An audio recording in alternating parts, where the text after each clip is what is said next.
Amigos de Grupo Presente Multimedios, es para nosotros un honor, un gusto el poder platicar con una destacada política, una destacada mujer en nuestro país, exgobernadora de Yucatán, exdiputada federal, ha ocupado interesantes carteras y hoy se encuentra en Tabasco, es Dulce María Sauri Riancho, a quien pues saludo con mucho aprecio, con mucho respeto y también admiración, Dulce María.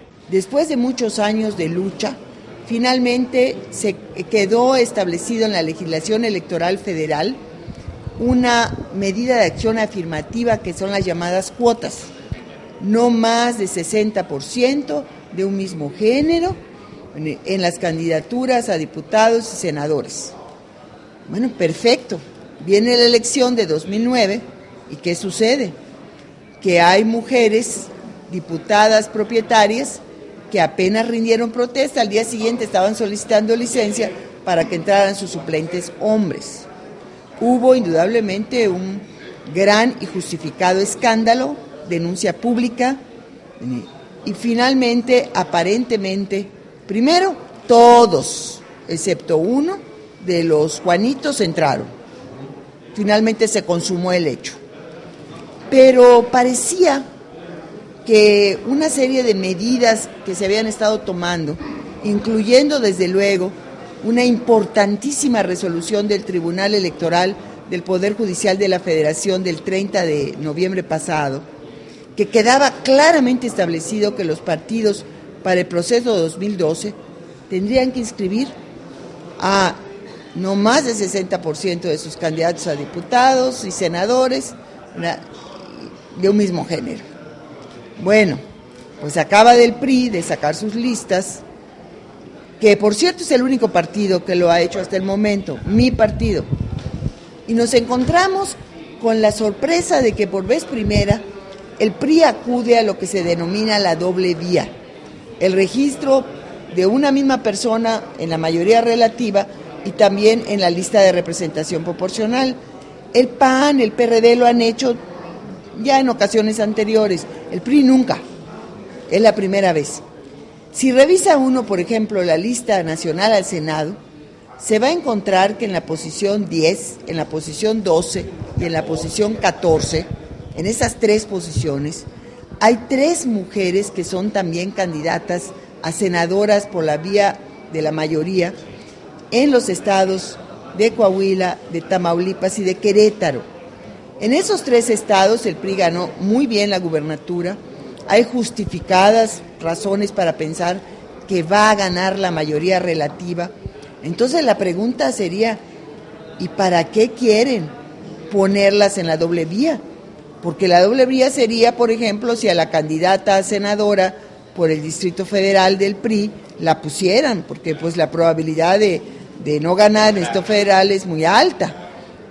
No, pero en 3 estados seguros, Querétaro, Coahuila y Tamaulipas, porque si ganan la mayoría, la lista se corre y en los lugares 11, 13 y 15 son 3 hombres.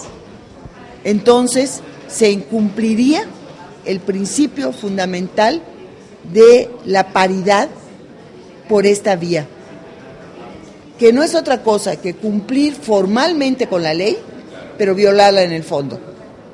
¿Qué necesita hacer su partido para que haya verdadera equidad, para que no se registre ese fenómeno, esto de las Juanitas, que se respeten las cuotas a como debiera de ser, Dulce María?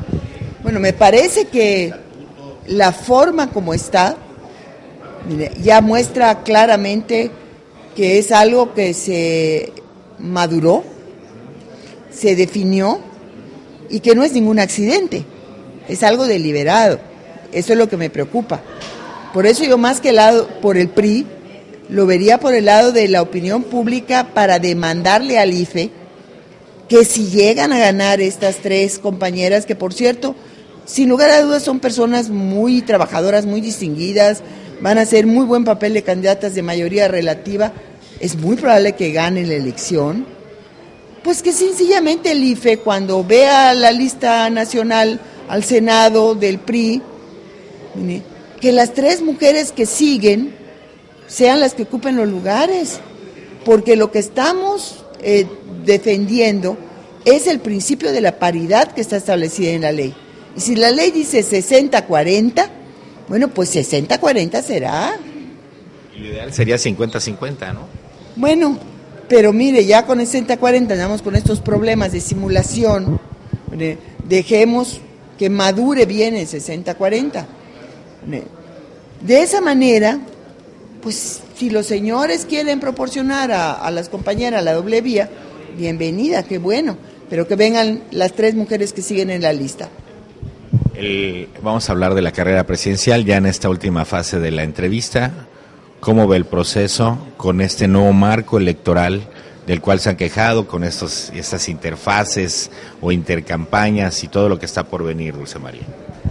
Bueno, no me cabe duda que va a haber una revisión a fondo en el 2013 de la legislación electoral en función de la experiencia de 2009 y ahora la de 2012.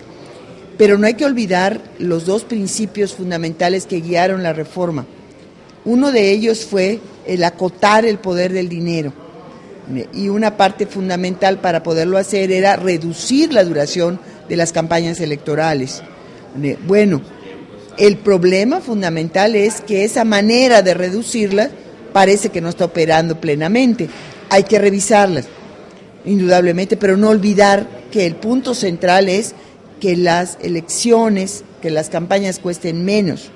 Y no voy a abundar en las virtudes de que cueste menos y mucho menos en los peligros del uso indiscriminado de dinero para las campañas electorales.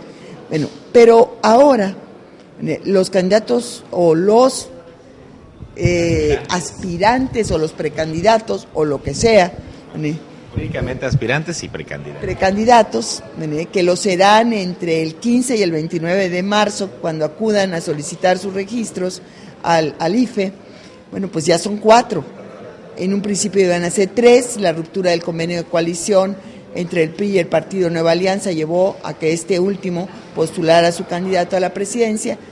Y hay una consistencia en las encuestas que se han estado presentando sobre intención de voto, y es que el candidato del PRI lleva la delantera.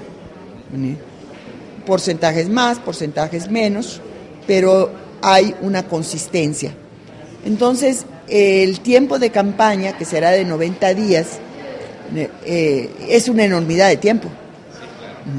No cabe duda, pero también es, creo yo, fuera de todo cuestionamiento, que el candidato del PRI va a iniciar esos 90 días como puntero. Bien. ¿Cree que el factor de la ruptura con Panal vaya a reflejar algo en la intención del voto al tener ya candidato con Cuadri, o el simple alejamiento del Baster con el PRI para beneficiar a Peña Nieto? Bueno, yo creo que si el alejamiento es con la dirigencia de Nueva Alianza, no va a pasar a mayores. Verá, si el alejamiento es con los maestros, eso sí podría representar un problema para el PRI o para cualquier partido político, porque los maestros de México, que por cierto es una organización muy plural, en que hay militantes de todos los partidos y maestros que no tienen militancia partidista, sí tienen un peso importante en la organización electoral y en la opinión de sus comunidades, las comunidades escolares, de las mismas poblaciones donde prestan su servicio, en que el maestro sigue siendo una voz autorizada sobre muchas cuestiones, entre otras la política. Y de la política tabasqueña a la Choca, ¿cuál es el punto de vista de Dulce María Sauri desde el exterior, de cómo están conformando las piezas? Ya hay pues candidatos, ya han definido los partidos quiénes son los contendientes. ¿Cómo ve el proceso electoral de Tabasco? Yo creo que el proceso electoral de Tabasco, al igual que el proceso de Yucatán, presentan un reto muy importante.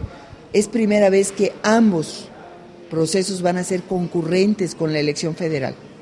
Y cuando hablamos de concurrencia, no alcanzamos todavía a imaginar la magnitud del esfuerzo de las organizaciones electorales y de los propios partidos políticos, de los candidatos, para armar una estructura al doble, en todos sentidos. Fueron de los primeros. Efectivamente, va a ser una elección en que todo se va a multiplicar por 2.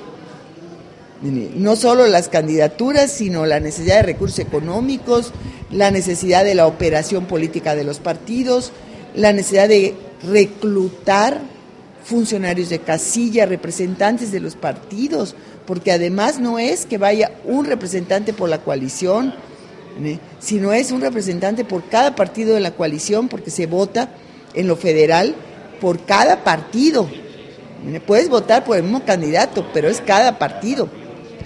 Entonces, todo ello implica un enorme reto de organización, pero también este reto político. No sabemos cómo nuestras sociedades, nuestra ciudadanía va a responder. Yo me pregunto si los problemas, las tensiones y las turbulencias que normalmente acompañan las elecciones municipales van a jalar las elecciones de gobernador y la elección de presidente de la República, o si la elección presidencial va a jalar a las elecciones municipales. Y pongo esas dos porque para mí son las dos puntas más importantes. La elección municipal porque el presidente municipal es la autoridad más cercana a la gente, y la elección municipal es la que despierta las pasiones más intensas, y la elección presidencial es la que tiene la cobertura mediática más importante. Entonces, ¿cómo se van a juntar esos dos extremos en Tabasco y Yucatán? Yo creo que vamos a tener necesidad de observar con mucho cuidado. Bueno, y habla usted de casos que han pasado a la historia. Yucatán con sus problemas en el Instituto Electoral, que además dio un paso de madurez grandísimo y de protección de su propia economía. En Yucatán, ahí todos los insumos para la elección ahí se adquieren, y eso es cosa que no se ha hecho en otros estados, ¿no? Y aquí la anulación de una elección, en fin, han sido casos sui generis. Indudablemente, las turbulencias que acompañaron a la vida política priista en el 2000-2001, tanto en Tabasco como en Yucatán, tuvieron efectos importantes. En Tabasco, bueno, la anulación en vísperas de la asunción del gobernador, que fue algo sumamente complicado, difícil. Luego la elección extraordinaria de 2001. En el caso de Yucatán hubo una situación muy delicada que llevó inclusive a la intervención de la Suprema Corte de Justicia para establecer el órgano electoral, el Instituto Electoral del Estado, y finalmente en mayo de 2001 perdimos la gubernatura de Yucatán. Entonces, por eso creo que Tabasco y Yucatán tienen vidas paralelas, vidas políticas paralelas. En algún tiempo la tuvieron y la vuelven a tener en materia política. Efectivamente, ¿verdad? Y en este momento retos inéditos enfrenta la ciudadanía y la política tabasqueña y la ciudadanía y la política yucateca. Chocas y mestizas bien unidas. Muchas gracias, Dulce María, por regalarnos este espacio, esta plática tan interesante. Muchísimo gusto y gracias por la oportunidad. Nosotros continuamos, amigos de Grupo Presente Multimedios.